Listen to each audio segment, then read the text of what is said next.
Hello everyone, this is Dr. Liu from Illinois Cancer Care. In the recent weeks, you probably have heard a lot from the news about a high-profile COVID-19 case, and a very well-publicized event was linked with super spreading of COVID-19 illness. First, let's learn what is a super spreader and super spreading event. Normally, if a person is infected with COVID-19, he or she is unable to transmit the disease to 2 or 3 persons. But super spreader sounded bad, and it is really bad. So normally, this could be a person that has higher viral load, so he or she is more contagious. And it happened at a timing that he's asymptomatic, so he's mingling with others, and with a bad situation means he or the surrounding people are not following the recommendation of masking and social distancing. So this happens that about 20% of the case that's responsible for about 80% of the infectious cases. And this event will be called super spreading event. So, is there anything we could do to prevent this super spreading event from happening? Yes, there is. There are very well documented procedures that we can implement. The first one will be masking. So, masking is important. The expert shared with us the data. If this infected person, this supposed to be super spreader, put on his mask and wear it properly, then the chances of transmitting his illness to the others will be reduced by 95%. That's very drastic. What about from the other end?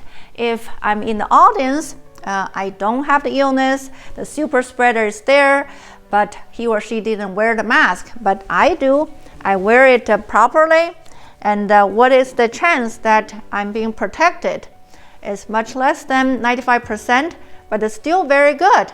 And even if I'm exposed, the chances of the viral load being reduced is better, and the illness could be less severe. So that is really important to emphasize the role of mask and the proper wearing the mask. That means it has to cover your nose, cover your mouth, and make it tightly and secure on your face, so your hands would be not touching around your face and make it become infected again. I have seen some person that have their mask on their neck or on your chin. That's not the right thing to do, because your exposed skin could have been infected, and if you have your mask, pull it up against your face, and you can carry on those virus or germ into the respiratory membrane. So that's not good. So someone like me, I have a small face, so I have to make a tie. This way the mask will be very tightly secure on my face, and it's also very comfortable. So we do whatever it takes to avoid close contact with people that are not our household members. So what is a definition of close contact? Close contact means if you or the other person, if any of you don't wear the mask properly, and you two stay together within 6 feet or 2 meters for more than 15 minutes. That's called close contact. So if there's events that people sitting together without mask and within 6 feet distance, and they could increase the risk of this super spreading event.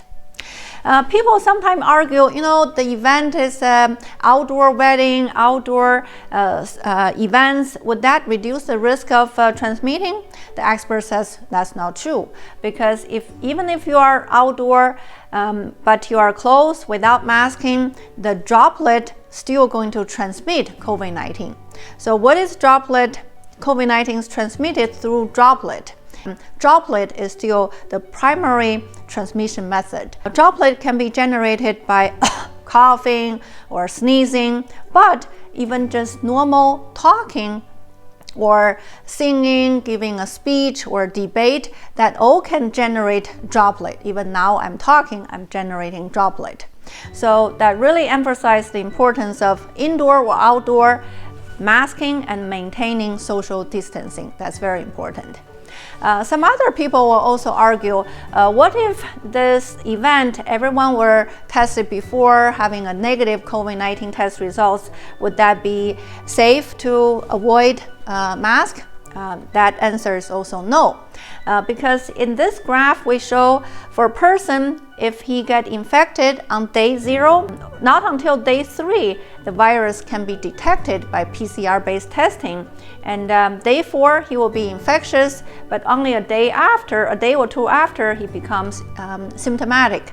There are even people throughout this time, they are infectious, they are highly contagious, but they alone themselves are not symptomatic. So those persons, if you test them before, they are still below the detection threshold, the test is negative, but they attended the event, they become those super spreader because they are highly contagious. So having a negative test results does not eliminate the needs of masking and social distancing.